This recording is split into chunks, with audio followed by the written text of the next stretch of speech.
I have effectively driven to the moon and back for this job. Oh my God.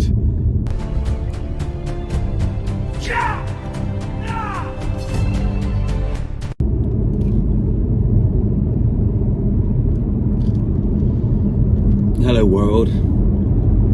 So I find myself in the car again, and I'm driving all the way from Birmingham, or as some people like to call it, Burnham, back down to my local Bristol. And I am sat forward because on my back, if I think about how much time I've spent in a car over the years, it's quite astonishing, really. Absolutely insane. What I was thinking the other day was, so one particular part of my role, my job requires, and it's been over a couple of jobs as well, but it requires me to go to the office.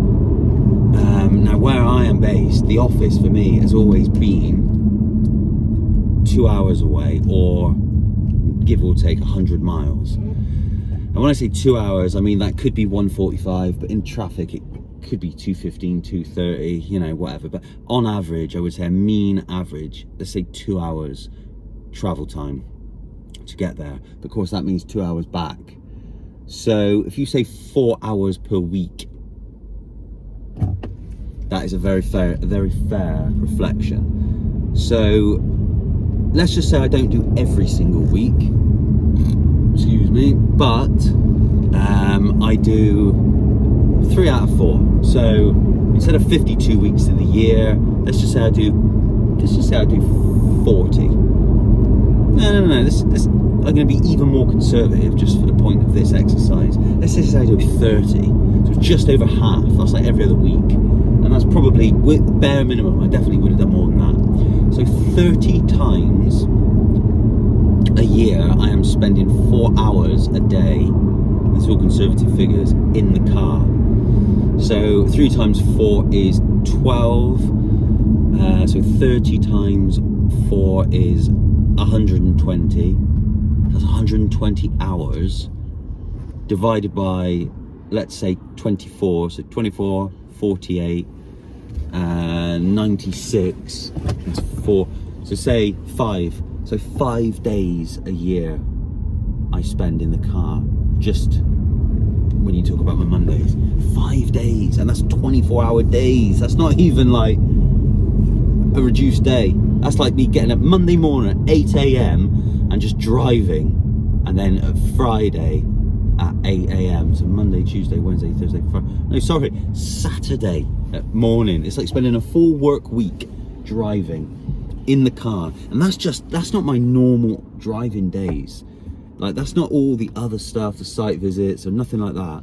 That is just purely office time. 5 days per year. I've been doing that job 15 years. So 5 times 10 is 50 plus 25, that's 75. No, this can't be right. It is 75 days of my last 15 years I've spent driving to the office.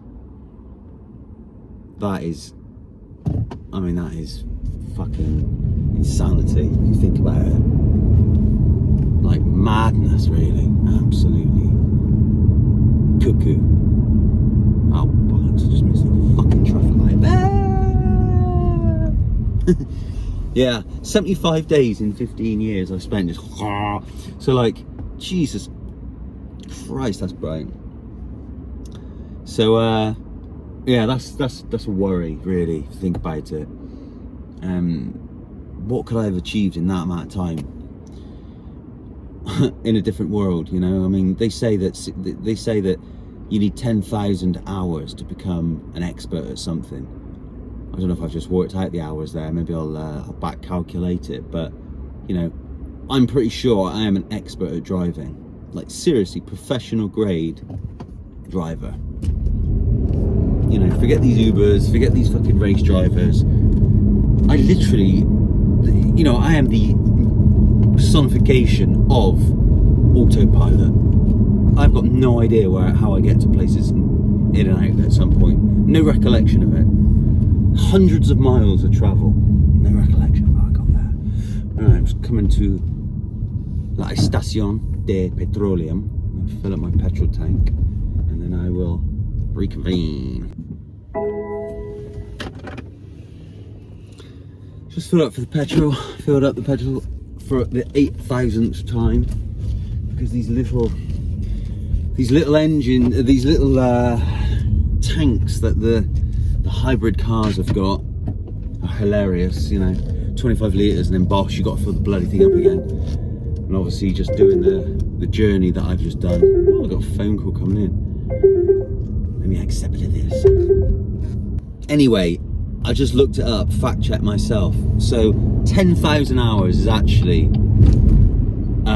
400 odd days. So okay, I'll rescind my statement of being a professional, an expert driver. Actually, no, I won't, because those 75 days, that was purely office time. That wasn't all the other time that I spend in a car for the last 15 years, doing thousands of miles. In fact, one of the other stats that I'd worked out was that I had done, like, one of my best years, because I had to do mileage reports, or one of the greatest years I'd done, not good, not best, great, as in maximum, was something like 36,000 miles I'd done in 1 year in a car.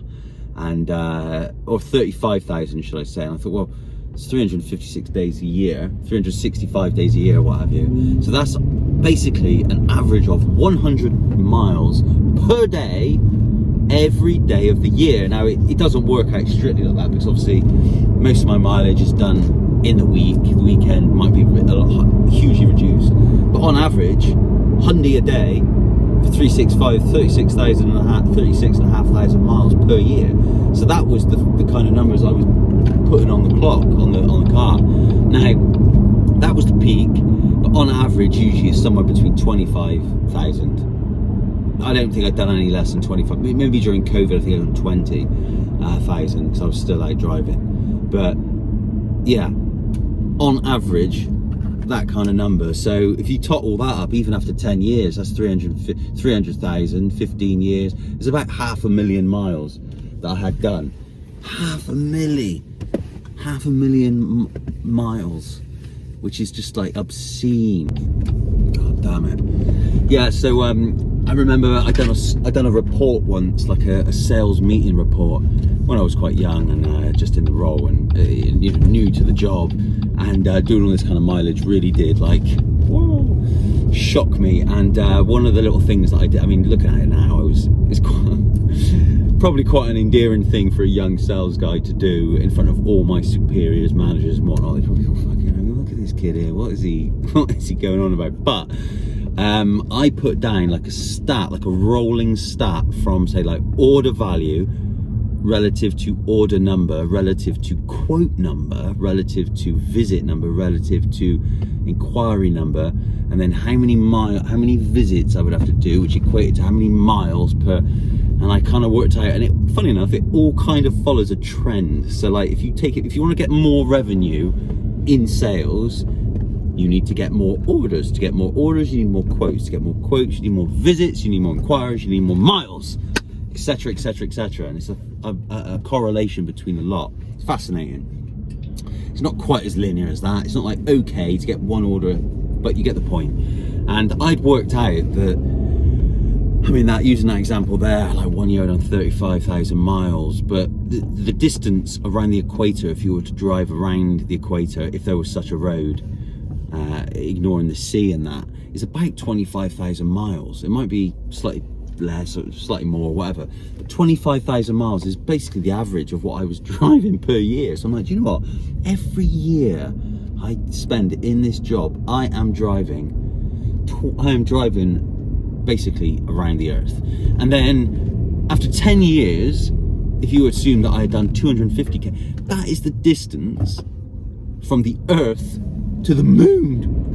That is driving, like, that's like getting in a rocket. Okay, it won't work like this, but because the rocket moves and whatnot. But if you were able to pause the rotation or the orbit of the moon at one point above the Earth, and then just draw a straight line, is 250k, 250,000 miles.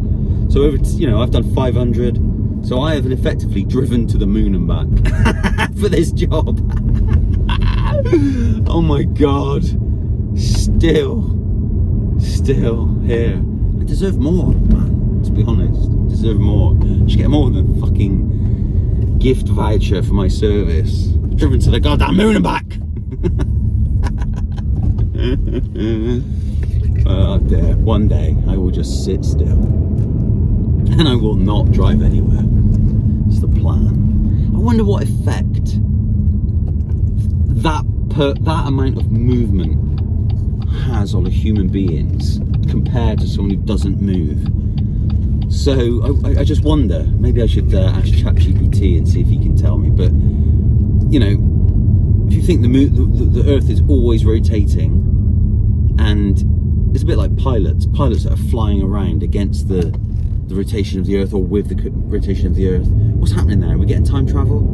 So time dilation? I don't know. But someone who's constantly moving, my bones, my blood, everything is constantly in motion around this planet, or at least certainly at least up and down England. M4 Wales, London, Wales. Yeah, I don't know. Maybe there's a study that needs done on that. Or compared to someone who's like my neighbour, who hasn't moved. He moved in 12 years ago. I know he's been to that shop and back daily to get a newspaper. He doesn't do anything other than that. He doesn't travel anywhere. Meanwhile, I am a running fool. I am going somewhere. Anyway, I haven't gotten somewhere now, so I am home. So let's just park this beast up and go and sit down. Stop moving.